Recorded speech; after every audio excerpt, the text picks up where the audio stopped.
Okey, Assalamualaikum warahmatullahi wabarakatuh dan salam sejahtera murid-murid. So dalam video ni cikgu nak mengajar topik bab 11 termokimia 11.7 aplikasi pengetahuan eksotermik dan endotermik, dan seterusnya kita akan terus sambung kepada 11.8 nilai bahan api. Okey. So yang pertama dalam video ni Okey, aplikasi eksotermik dan endotermik. Okey, so apakah aplikasinya? Aplikasinya kita boleh gunakan sebagai pack panas ataupun hot pack. Kita juga boleh aplikasi ianya sebagai pack sejuk dan juga sebagai pack haba guna semula. Okey. Okey, dan contohnya okey, ini contohnya lah.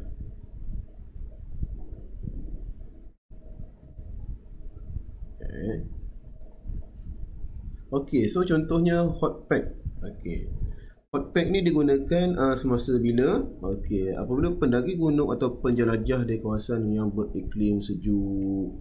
Okey, so apabila kita nak travel ke tempat yang sejuk, kita memerlukan satu sumber bahan yang panas. Jadi kita boleh mengaplikasikan eksotermik ataupun endotermik. Okey, untuk menyejukkan badan kita. Seterusnya ialah bahan kimia yang membebaskan haba ke persekitaran. Okey, ini prinsip dia. Bagaimana ianya boleh jadi pack panas? Okay, kerana ianya mengandungi bahan kimia yang membebaskan haba ke persekitaran. Okey. Alright. So, apakah kandungan yang diperlukan untuk membentuk pack panas? Kadang-kadang soalan akan tanya apakah bahan-bahan yang diperlukan. Selalunya dia tanya dalam soalan objektif. Okay? Contohnya adalah kalsium klorida kontam. Okay, yang diletakkan di dalam ruang berasingan di dalam beg plastik. Okay. So, di mana ianya mengandungi air dan juga pepejal garam. Okey.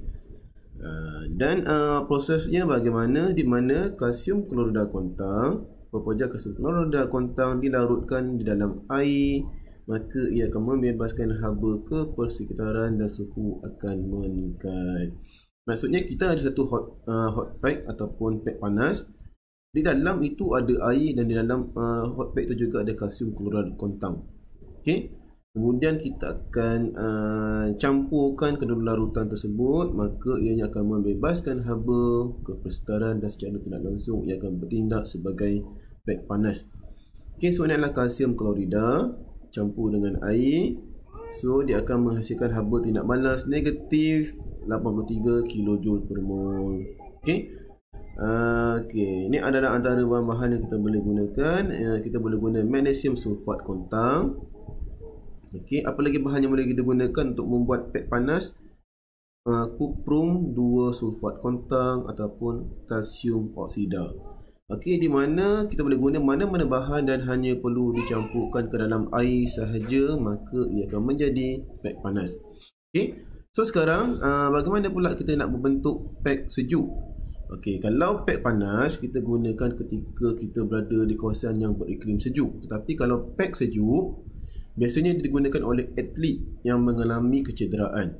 Okay, so atlet sukan mengalami kecederaan atau bengkak badan.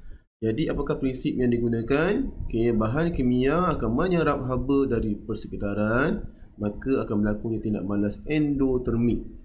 Okay, so apakah bahan-bahan yang boleh digunakan? Okay, selalunya kalau cold pack ataupun tindak balas endotermik, kita akan menggunakan amonium nitrat.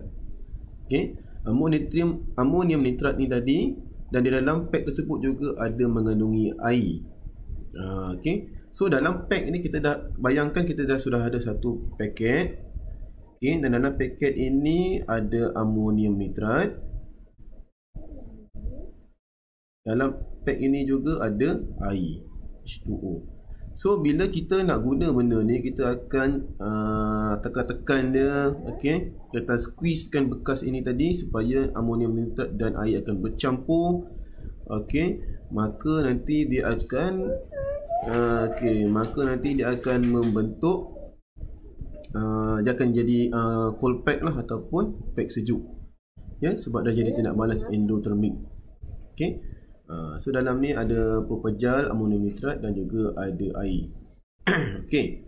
So proses dia bagaimana? Pepejal amonium nitrat dilarutkan dalam air di mana dia akan menyerap haba dari persekitaran dan suhu akan menurun. Okey. Tindak balasnya bagaimana? Tindak balasnya okey, di sini ada amonium nitrat campur dengan air, maka dia akan menghasilkan amonium ion dan juga nitrit ion. Okey, dan haba yang dibebaskan adalah positif 83 kJ per mol, maksudnya adalah endotermik. Okey, selain pada amonium nitrat, apakah lagi bahan-bahan yang boleh digunakan untuk menjadi cold pack? Kita juga boleh menggunakan amonium klorida, kita boleh menggunakan kalium nitrat, kita boleh menggunakan natrium thiosulfate. Okey, semua ini campurkan ke dalam air maka akan jadi endotermik. Alright? Okey. So murid-murid perlu ingatlah beberapa contoh ingredient. Okey. Andai kata keluar dalam soalan karangan, okay, kadang-kadang keluar dalam soalan karangan, dia suruh kita menulis prosedur untuk membuat pack sejuk ataupun pack panas. Okey, yang seterusnya kegunaan adalah untuk pack haba guna semula. Okey, di mana pack panas yang boleh dipakai semula menggunakan larutan tepu seperti larutan natrium etanoat yang akan menghablu semula. Okey. So next kita pergi kepada contoh-contoh soalan yang melibatkan aplikasi exothermic dan endotermik. Macam cikgu cakap, selalunya soalan ni ditanya dalam soalan objektif lah. Okay, contoh soalan satu bekas plastik mengandungi air yang telah dicampurkan dengan bahan kimia. Okay, dia tak bagi tahu apa bahan kimia tersebut. Kemudian hasil tindak balas boleh menyerap haba dari persekitaran. So bila dia kata dia serap haba dari persekitaran, maksudnya dia adalah endotermik. Maksudnya dia akan jadi sejuk. Okey. Dan antara berikut bahan kimia yang manakah yang sesuai digunakan. Jadi tengok balik nota yang cikgu tunjuk tadi, apakah bahan yang sesuai digunakan untuk menjadi bahan cold pack ataupun endotermik. Okey, dia senang je. Biasanya kalau dalam nama garam itu ada amonium, biasanya dia untuk tindak balas endotermik lah. Okey, apabila dicampur dengan water. Jadi yang ni jawapan dia ialah B. Okay, yang seterusnya soalan nombor 43. Okey, Ali tersilih kaki ketika bermain bola di sekolah. Nampak? Ini ahli sukan, dia cedera, dan selalunya bila murid cedera dalam bidang sukan, kita akan guna pack sejuk lah. Okay. So apakah bahan kimia di dalam pack itu? Asetik dalam silibus kita tadi kita tak belajar, tak ada. Kalsium klorida untuk hot pack. Natrium hidroksida bukan. Okey, amonium nitrat, nampak sama ada sama macam soalan yang sebelum ni, ada amonium, maksudnya ni adalah endotermik. Okey, so jawapan dia ialah D. Seterusnya soalan 45. Ahmad melarutkan satu bahan kimia dengan air dalam bekas air. Bekas air menjadi sejuk, masih lagi endotermik. Kalau kita perasan banyak dia tanya pasal endotermik. Bahan kimia manakah yang telah digunakan? Jadi dekat sini jawapan dia adalah amonium klorida. Okey.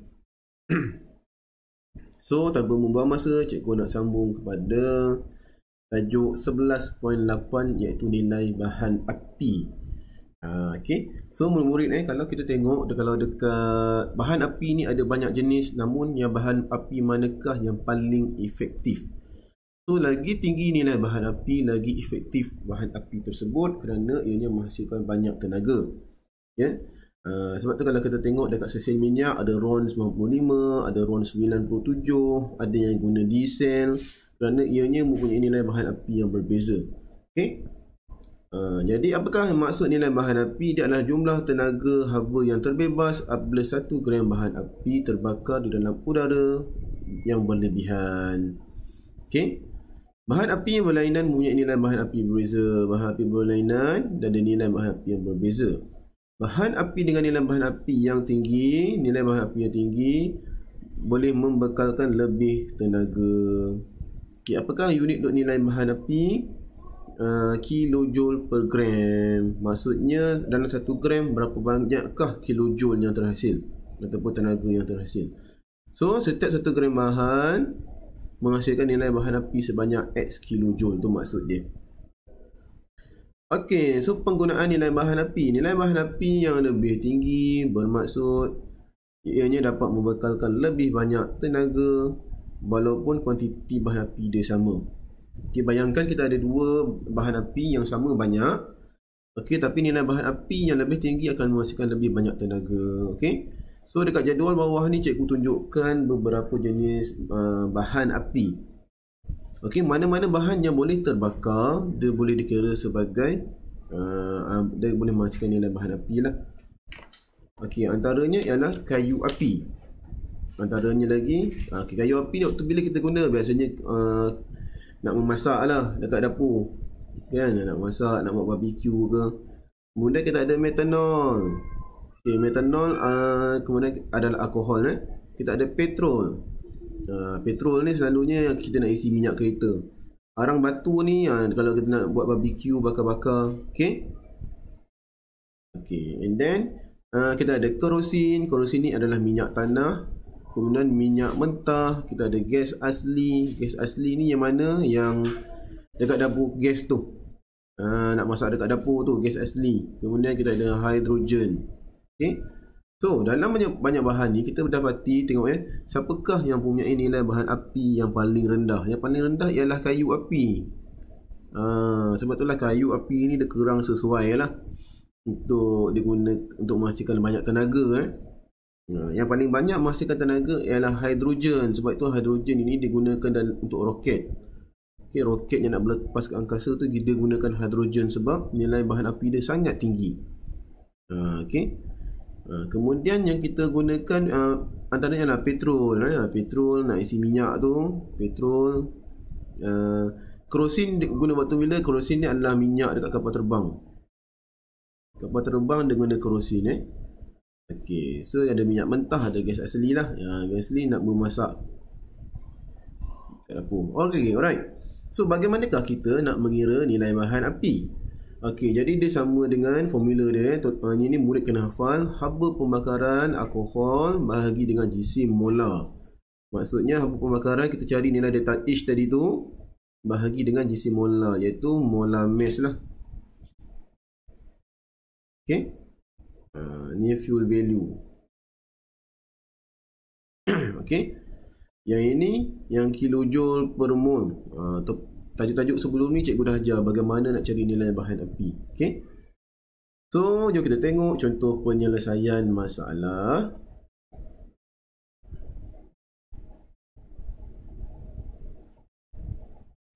Okey. So, tengok soalan yang A soalan yang pertama. Okey, diberi haba pembakaran etanol. Kini etanol adalah negatif 1376 kJ per mol. Berapakah nilai bahan api? Okey. So jangan lupa tulis dahulu formula dia, delta H bahagi dengan molar mass. Okey. So cari dahulu nilai molar mass dia berapa. Okey, alright. Macam mana nak kira? Tengok karbon berapa dia punya, berapa nilai dia kat situ? Ada 2. So 2 darab dengan 12 sebab jisim molar untuk karbon ialah 12. Hidrogen ada berapa? Hidrogen ada 6. So 6 darab dengan 1 lah. 1 ialah jisim molar hidrogen. Dan oksigen jisim molar ada 16. Ada berapa? Ada 1 sahaja. Okey. Dan kita darab dan totalkan semua akan dapat 46 gram per mol. Okey. Alright. So bagaimanakah untuk mencari nilai bahan api? So 1 gram etanol akan menghasilkan 1376. Okay, yang ni kilojoule bahagikan dengan jisim molar iaitu 46 gram tadi. Okay, dan kita akan dapat jawapan akhir 29.9 kilojoule per mol. So nilai bahan api ialah 29.9 kilojoule per mol. Okay. Alright, so yang seterusnya kita tengok soalan B, haba pembakaran butanol. Kali ini butanol. iaitu negatif 2679 kJ per mol merupakan nilai bahan api. Okey. Yang pertama sekarang ni kita cari dia punya GC molar dia dulu ya. So GC molar butanol sama dengan, okey, tulis dulu formula butanol apa? C4489050 OH So 4 darab dengan 12 tambah dengan 10 darab 1 tambah 16, tekan kalkulator akan dapat 74 gram per mol. Okey. Okey, right. So kita nak cari 1 gram butanol menghasilkan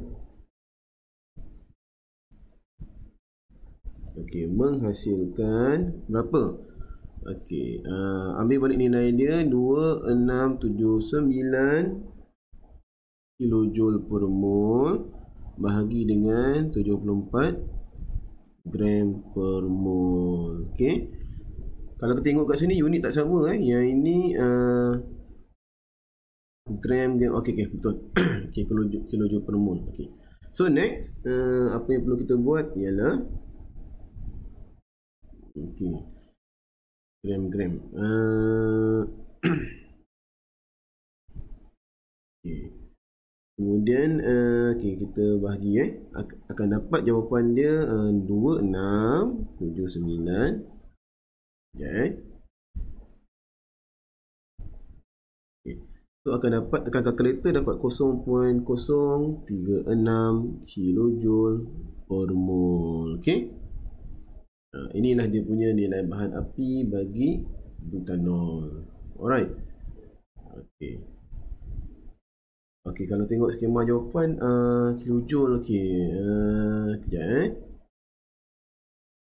gram per mol. Okey.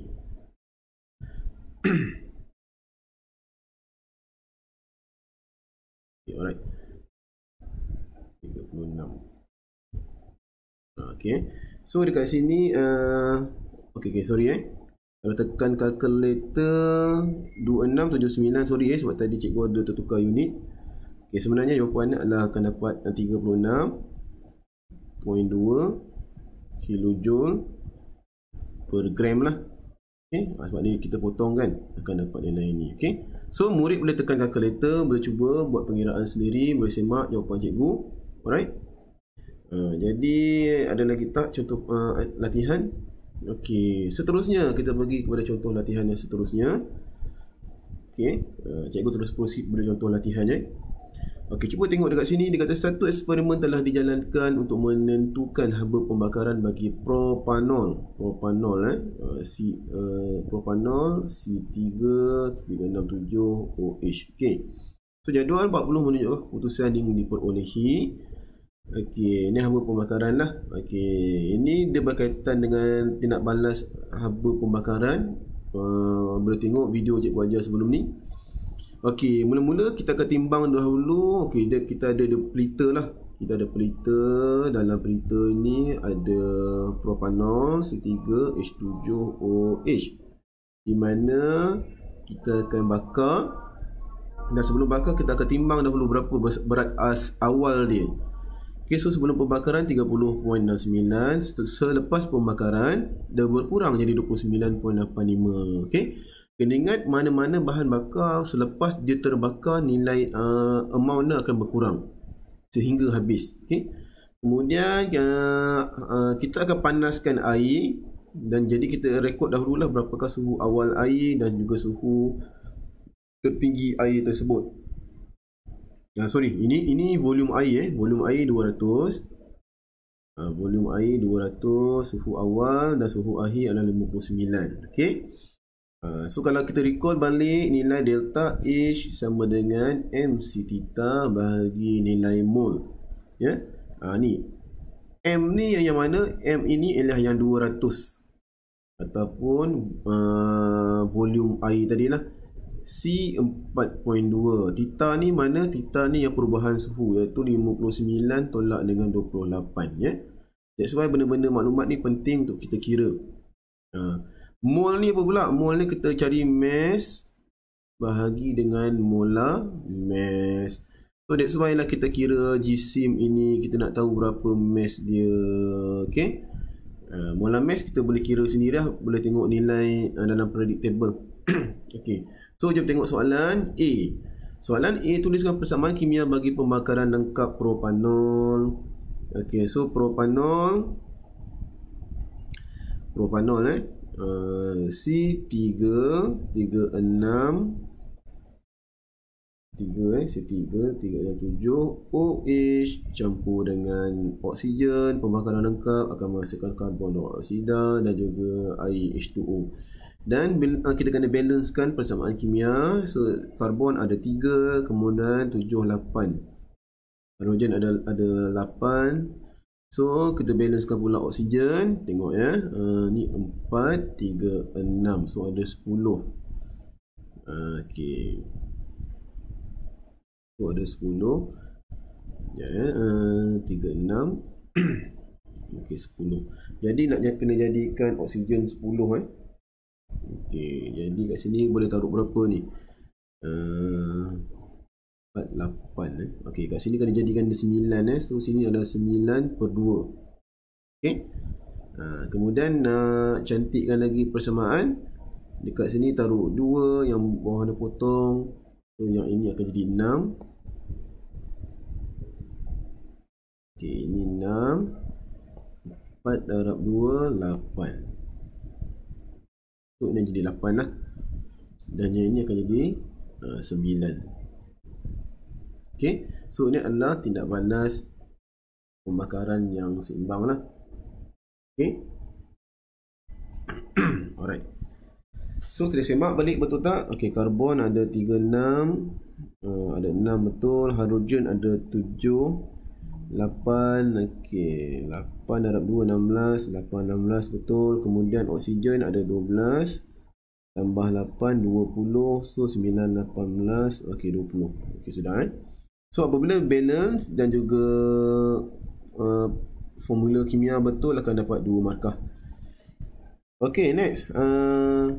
Berdasarkan keputusan eksperimen, hitung haba yang dibebaskan apabila propanol dibakar. Okay, haba yang dibebaskan, iaitu formula dia ialah Q sama dengan MC theta. M sama dengan 200 darab 4.2. darab theta dia berapa daripada soalan? Tengok 59.0 tolak 28.0. So akan dapat 200 darab 4.2 darab 31. Dan jawapan dia mesti dalam bentuk joule. 26040 joule. Okay, alright. So next soalan, bilangan mol propanol yang terbakar. So bilangan mol sama dengan mass bahagi molar mass. So mass dia tengok daripada soalan. Okay, 30.69 tolak berapa? Tolak 29.85 bahagi dengan molar mass. Kira-kira 3 darab 12 tambah 8 darab 1 tambah 16. So akan dapat 0.84 bahagi dengan 60. Dan jawapan akhir dapat 0.014 mol. Okay, seterusnya cari haba pembakaran. So haba pembakaran sama dengan delta H. Okay, MC sama dengan MC theta bahagi nilai mol. MC theta kita dah cari dekat soalan 1. 26047 joule bahagi dengan mol 0.014 mol. So akan dapat 186.000 joule. Tukar kepada kilojoule per mol, akan dapat negatif 1860 kilojoule per mol. Okay, ini jawapan dia. So next soalan yang seterusnya, haba pembakaran yang diperoleh daripada eksperimen ini adalah lebih rendah daripada nilai teori sebenar. Yes, betul. Kalau teori kita akan dapat negatif 1860. Okay, Okay, sorry, ni dalam eksperimen lah. Tapi kalau teori kita akan dapat nilai lagi tinggi. Okay, kenapa? Sebab secara realitinya haba ni akan ada sebahagiannya terbebas ke persekitaran. Okay? Kalau dalam teori kita abaikan yang haba terbebas tersebut, tapi dalam eksperimen akan ada sedikit haba yang terbebas ke persekitaran. Sebab tu kalau kita buat eksperimen, kita tak akan dapat nilai yang tepat seperti di dalam buku. Okay? So, cadangkan langkah berjaga-jaga. So, kalau soalan tanya langkah berjaga-jaga, janganlah sekali-sekali bagi tahu murid dilarang berlari-lari di dalam makmal, murid dilarang bermain api dan sebagainya. Langkah berjaga-jaga di sini adalah bagaimana untuk menjadikan eksperimen tersebut lebih efektif. Okay? So, jawapan yang pertama adalah menggunakan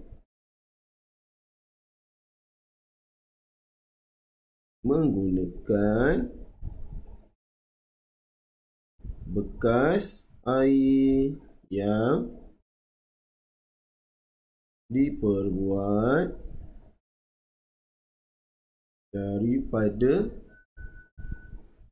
logam ataupun kuprum. Dalam eksperimen kita guna kuprum. Yang kedua boleh jawab menggunakan penghadang angin. Okey, penghadang angin. Sebab apa? Walaupun kita tutup kipas angin, tapi tak mustahil ada angin daripada luar yang masuk ikut tingkap yang akan menghilangkan haba tadi.